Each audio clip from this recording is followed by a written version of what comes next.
Hi guys, welcome to Prati'sArt. In this video, we are going to be drawing a hyper-realistic marble using color pencils.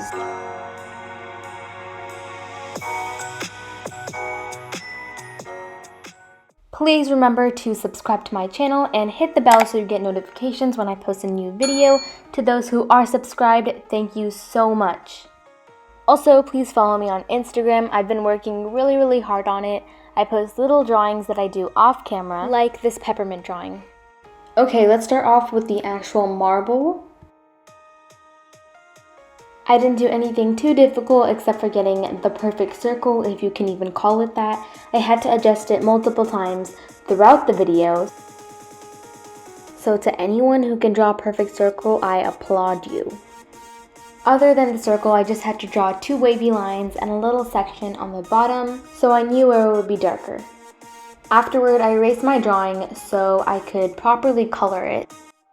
Now I'm going to take out my beautiful, easy to blend, easy to layer Prati'sArt pencils. Whenever I do a hyperrealistic drawing, I'll explain what that is, I always color match with the picture or reference that I use.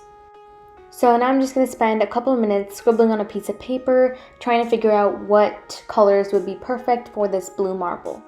Even though I know it's interesting to watch me scribble on a piece of paper, I'm going to be talking about hyperrealism and why I love it. Hyperrealism is basically when you try to draw something that looks like a photo.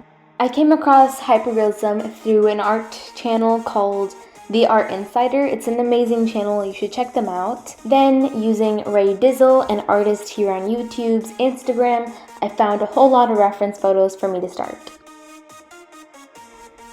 Then I drew this piece, then this piece, and then I started drawing almost every single day, and yeah, now we're drawing a marble.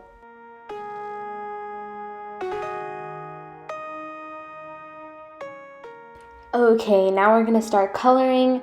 I first went on the top side of the marble and then made sure to make a light to dark gradient. You'll see what I mean when I color. The reason why I chose this drawing was because I wanted to create the illusion that light is passing through the object and it's transparent. I thought that was really cool, and this gradient basically does that.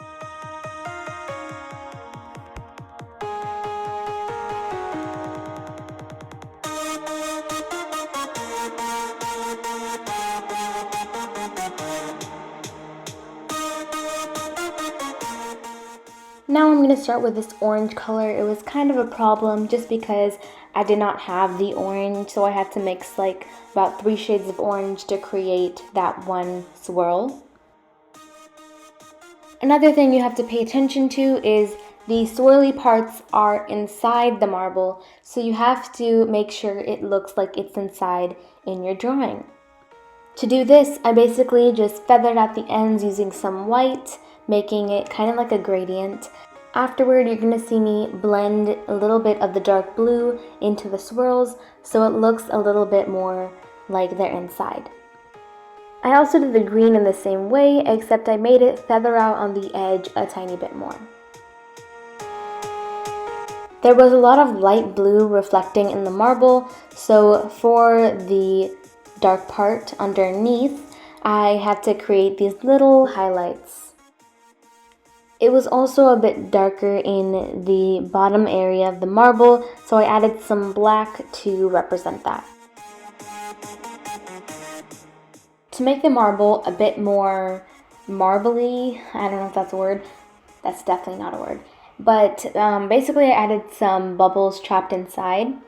The swirly parts inside the marble were also looking a bit flat, so I wanted to add a little bit of contrast and depth, so I added some darkness to both the red and the green stripes. I've been doing these realistic drawings a lot. I've been doing one a day, so I realized a pattern that the shadows and the highlights really matter. As you can see here, I'm using the Posca paint pen to create some of those highlights. Another tip that I have is to use white color pencil to blend any colors that you use. This makes the colors more smooth and realistic. As you can see here, the Posca got on me and it did not come off.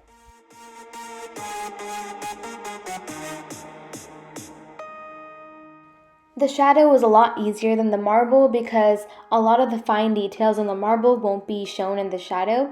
I just had to do 2 gradients and finish it up.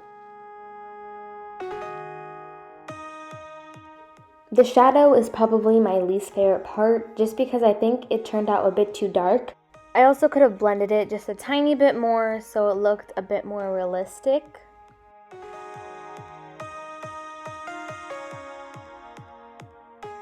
Another thing is I didn't really blend it as much as I could. I wish I had just left it at this, but you see those dark lines in the light part of the shadow? I could not blend that out, so. Here we're just adding the final touches to our beautiful marble. Overall, I think the marble is great, but I wouldn't call it hyperrealism.